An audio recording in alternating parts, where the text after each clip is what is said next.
Alcohol, in a way, becomes the scapegoat for all of the failures in society. You could have a perfect marriage if it weren't for alcohol. You could have a perfect husband if it weren't for alcohol. You could have a perfect community if it weren't for alcohol.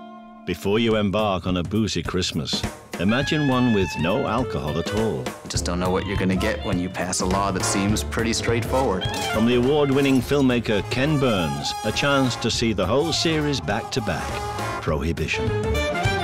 Congressmen and senators who voted for the Prohibition Amendment did it with many of them having an understanding that beer would be allowed.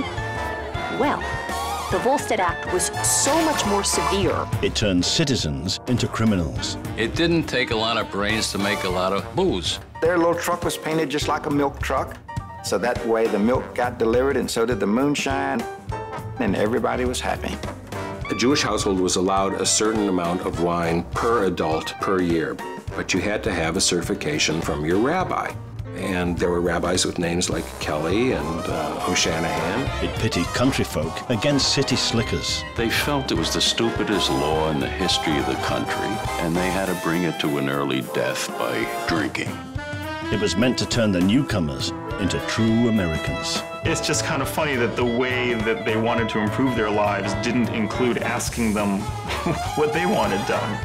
And they went after one of the things that actually meant a great deal to them. This double combination, the scariest thing to a white Southern racist, a black man with a ballot in one hand and a bottle in the other hand. The bad guys were bad. If everyone is breaking law, then there's just no way the government can actually enforce it. The public begins to see shootouts on Michigan Avenue, and suddenly it's like Dodge City here. And the good guys weren't much better. Any politician with any pull suddenly had dozens of jobs to hand out, and handed them out to all the wrong people.